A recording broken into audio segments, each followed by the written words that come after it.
Hiya, everybody, and welcome in. No, you can't depend on your teachers.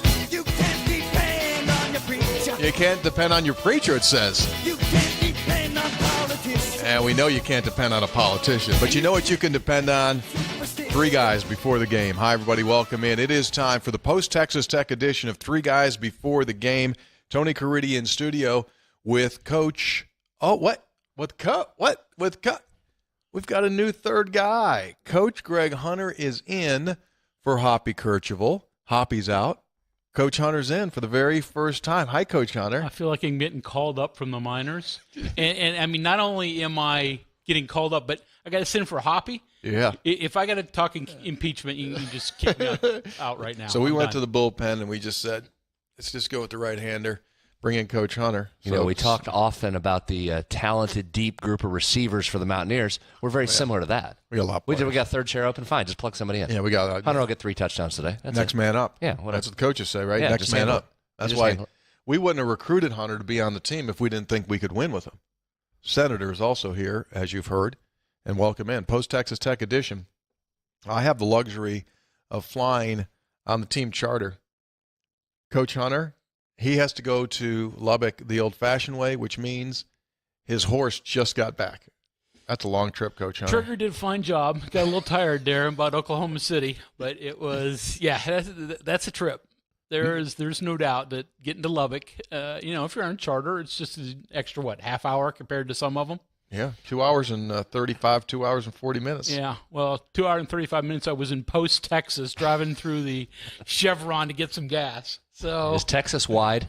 Oh, my goodness. It's amazing. I talked to one of the family members of one of the Mountaineer players at the hotel the other day, and the cost of it's crazy. So he could fly to Dallas round trip for $200. If he were to fly to Lubbock, $900. So for $700 difference, you get a rent-a-car and you gut it out and you go 5.5 hours. That's what I did. That's what Dallas did. That's exactly right. So Yeah. It's odd, but hey, it's still. I said the other day, I'd much rather have driven the 5.5 hours from Lubbock to Dallas than that 2.5 hours stuck in the back of the plane.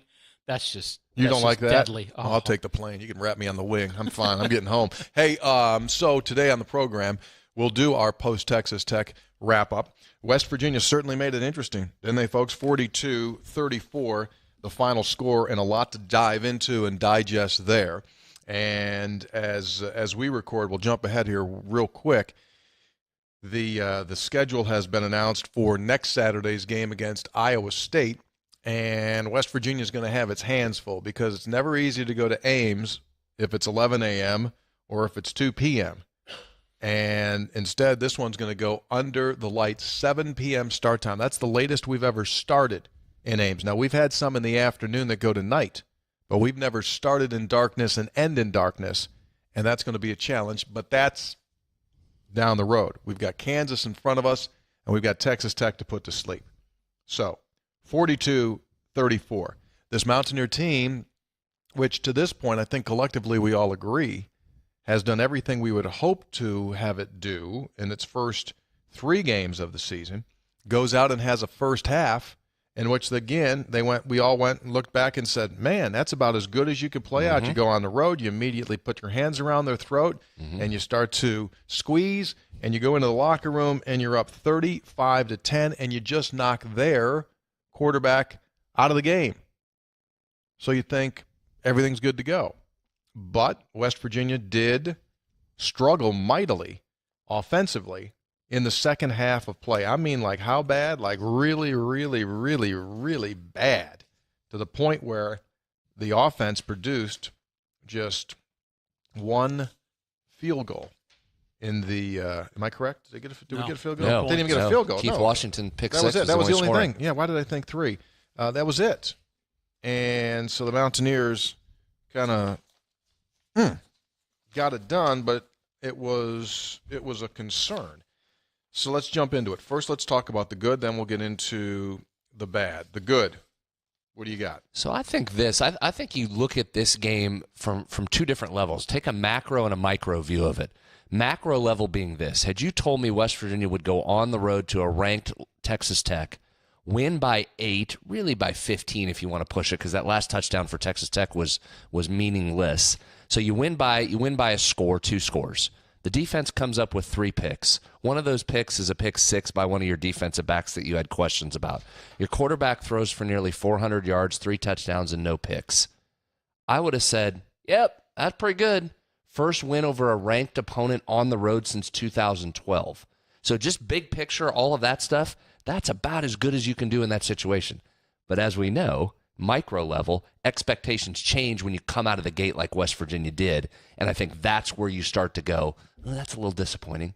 That's a little disappointing. So I think the macro and the micro are fighting each other here to try and determine what that means going forward. In the short term, you're 4-0, you move on. You're in great shape with the schedule really laying out in front of you. I think the question will be, do we try and see any of these as trends moving forward?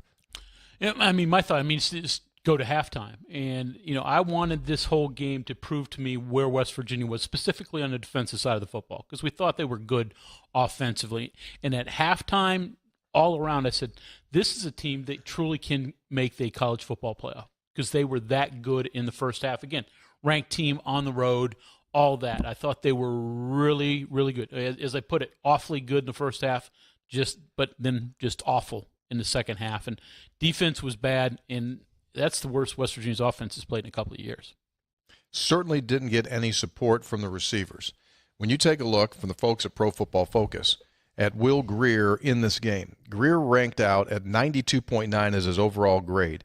He continued to throw the ball extremely well. 4 of his passes from the clean pocket were dropped.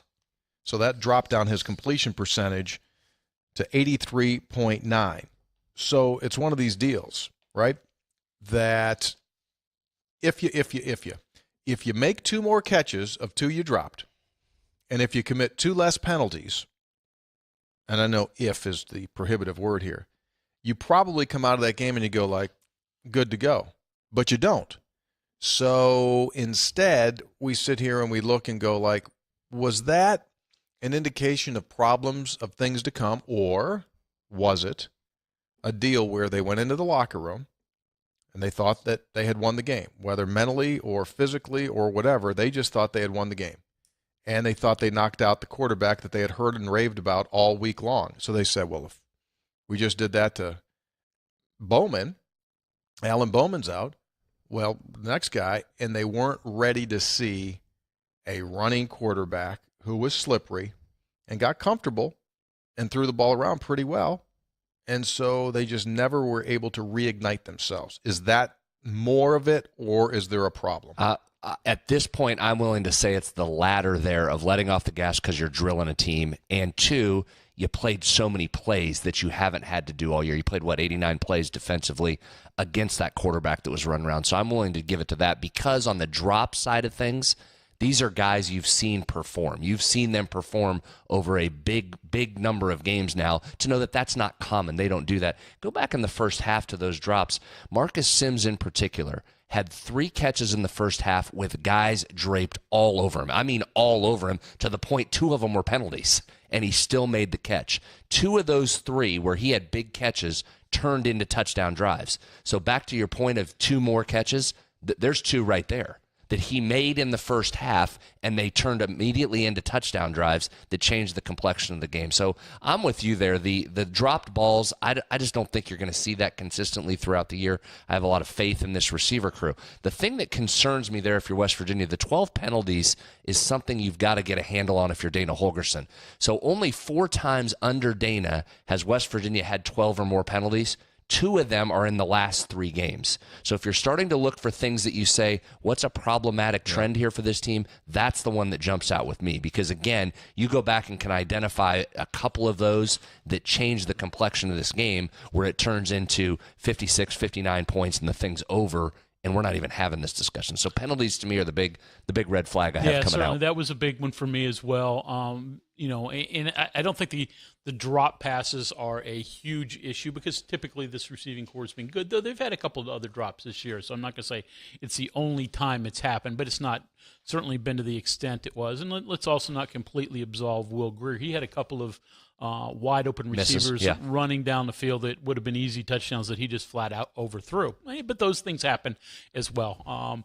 The penalties concern me. The other area that really was a concern for me was West Virginia's interior of their offensive line got manhandled in that second half. And they were, whether it was just IDing improperly or technique that was bad, West Virginia gave up gaps that the Texas Tech defenders just flat out ran through and put pressure on either Greer or dropped running backs in the backfield.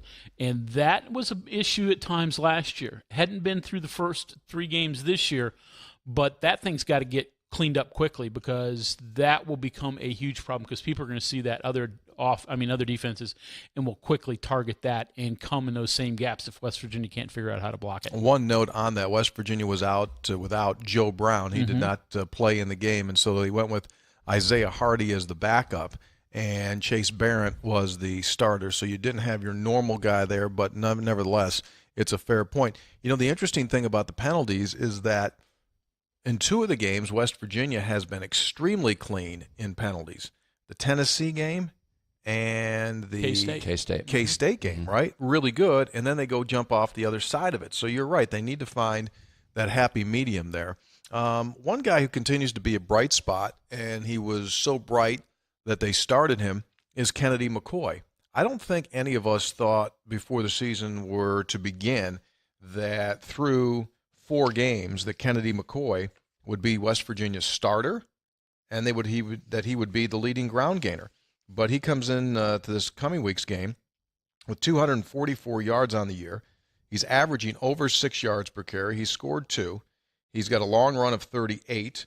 And, he's catching the ball a little bit out of the backfield as well. He's got 4 catches for 36 yards and a touchdown. He's stood up, man. And that touchdown run that he had on Saturday, that was a big boy touchdown. He exploded through there and looked really fast on that touchdown run. Now, he was fortunate that he came up against number 15 from Texas Tech, who in watching game film earlier in the week, my man, my buddy, he has been out of position. I've watched 45 plays of that kid, and he was out of position every single play. He wanted no part of tackling Kennedy McCoy. McCoy gave him a little juke, and 15 said, I'm out. I'm not tackling you. But it was a great run for Kennedy McCoy, and I think you said another important thing there. The ability to find him out of the backfield as a safety valve in the passing game is something I think we need to watch throughout the remainder of the year because that could become big if some of these teams start to identify receivers and shut them down. You're going to need a safety valve, whether it's the tight end or Kennedy McCoy, and getting him in the passing game's been a nice addition this year. Yeah, yet another game, though, that Alex Sinkfield is not able to play because of injury. And you sort of wonder if he's going to just get lost and out of the mix here because everybody else is sort of need him. He'll get some snaps, but Kennedy McCoy is establishing himself. Obviously, Letty Brown and Martell Pettaway have had a chance to establish themselves. So just by the fact that he's not there, again, you won't forget him completely, but he's definitely the 4th guy on the totem pole right now. Oh yeah, there's no question about that. Trayvon Wesco helping me out as I search for 35 receptions combined among the tight ends. He should get like 3 catches for that one play. Don't you think you should give him 3 he just for dragged guys? Just taking people with him, huh? Yeah. What do you think? Yeah, it's there. It's there, It's isn't it? there. As we said last week, it's there, and as you get into situations where guys are taken away on the receiver side of things, that's a great option. That is really a nice option to have if they have to start taking the safeties and rolling them more to the sides. That middle of the field is wide open at times. So, yeah, you might still get there yet. 9 tackles for a loss by West Virginia's defense. They continue to do well in that category. What was your grade for West Virginia's defense? Ooh, that's a hard one, isn't it? Because I thought it was an A in the first half. I really did. I thought they were fantastic. I probably end somewhere in a low B- range. I mean, they let Jet Duffy go through there. There were some missed tackles that were shocking that you just don't see.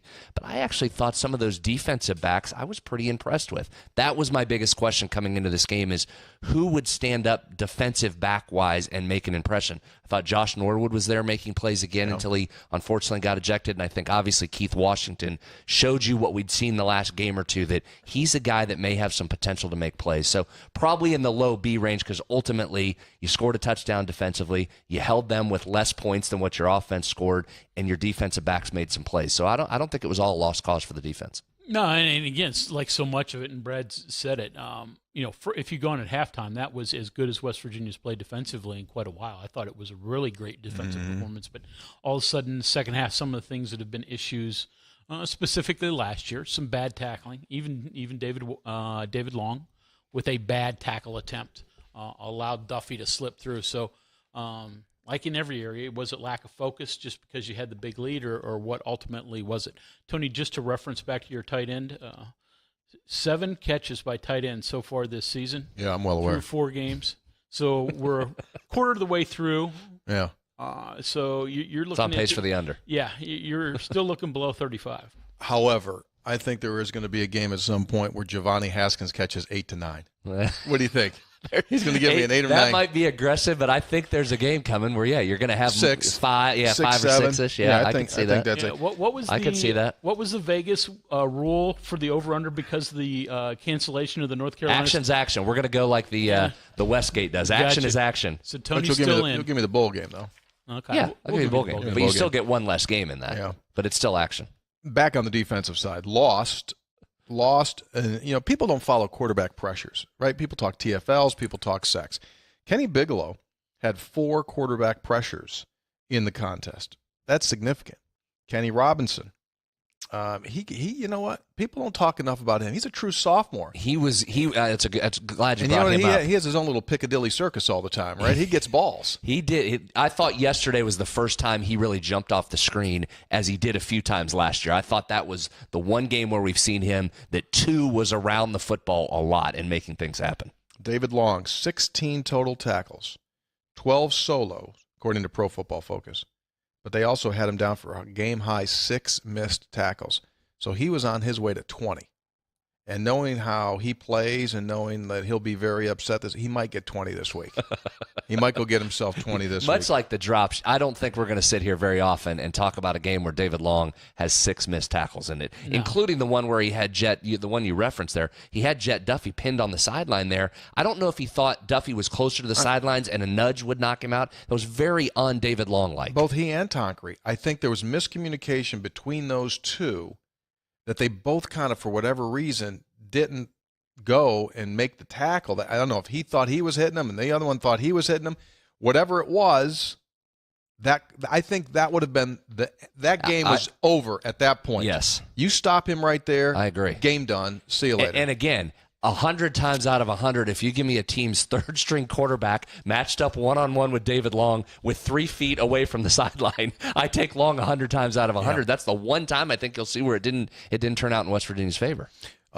Marcus Sims jumping over to the offensive side again. 3rd consecutive game that he set a new career high in receiving yardage.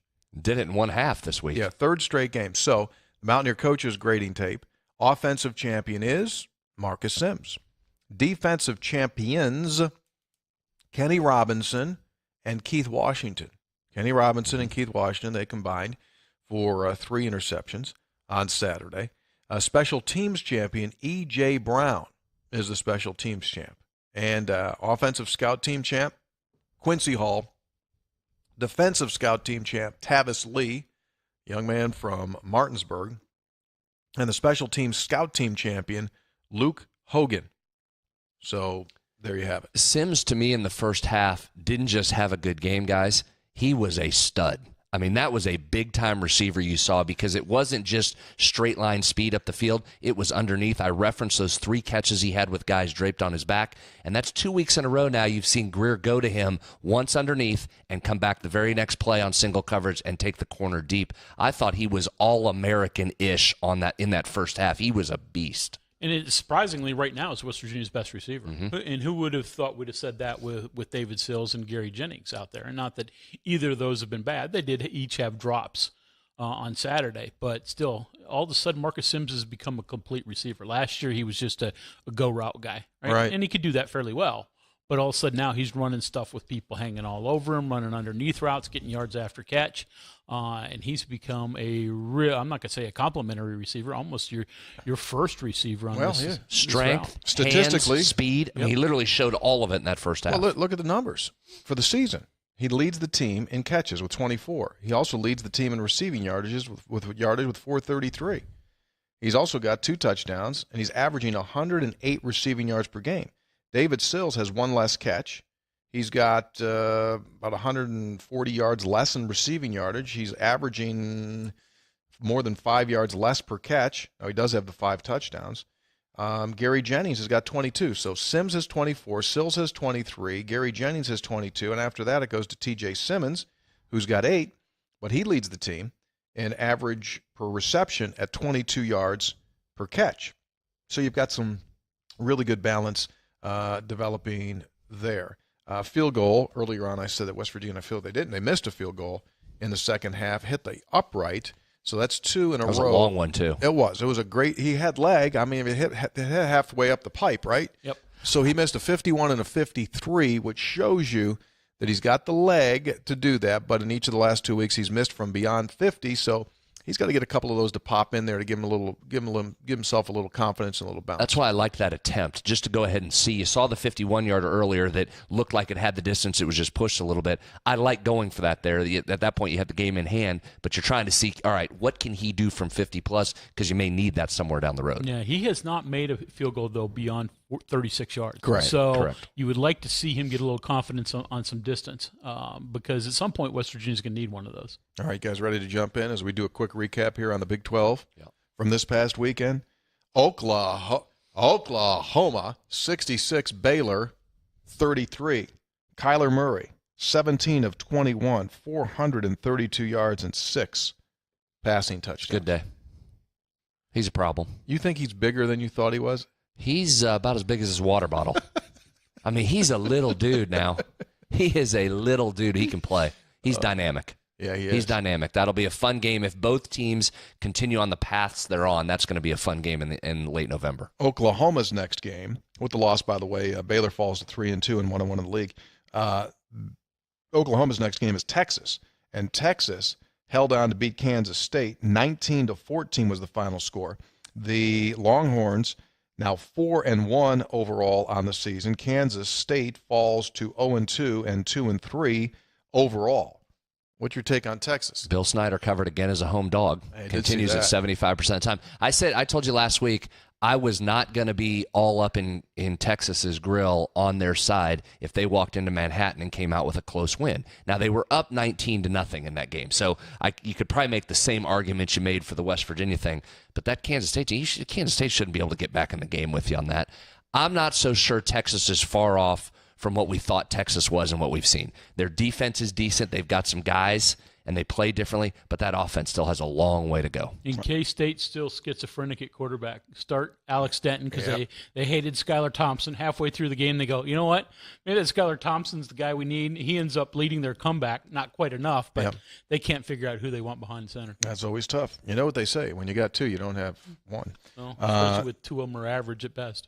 TCU 17, Iowa State 14. So now the Cyclones are 1-3, 0-2, and TCU gets its first victory after a couple of losses, 3-2, and they're now 1-1 in the Big 12. It was a close, tight game. Remember I told you I thought Sean Robinson may be a Kenny Hill-esque year this year? It's exactly what he's been. Bunch of mistakes again against Iowa State. Ironically, his mistake on a long pass into triple coverage ended up winning TCU the game because it worked like a punt that flipped the field. Pinned Iowa State down. Iowa State couldn't advance it out. Punt back. TCU goes down, marches down for the game-winning score. But they lost Robinson late in that game, and it didn't look good for him, so we'll have to see. Iowa State side of things, I think this is where you have to watch out in a couple weeks. They seem different than they did a few years ago, guys, when they were bad before. I mean, they were bad. You just looked at them and said, how bad were they? They were Kansas-esque.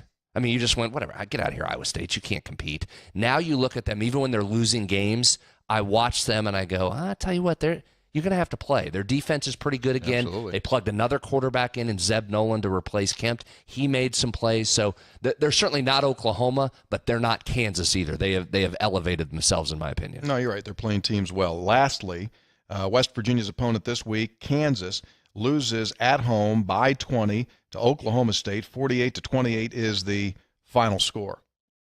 What do we got? Go ahead, Coach Hunter, on the Kansas. You can evaluate the Kansas Jayhawks. Well, Puka Williams did not get to 100 yards, only had 98, and thus continues the streak. When he gets 100, the freshman running back from New Orleans, they are 2-0. When he is held under 100, or didn't play as he did in the opener, they are 0-3.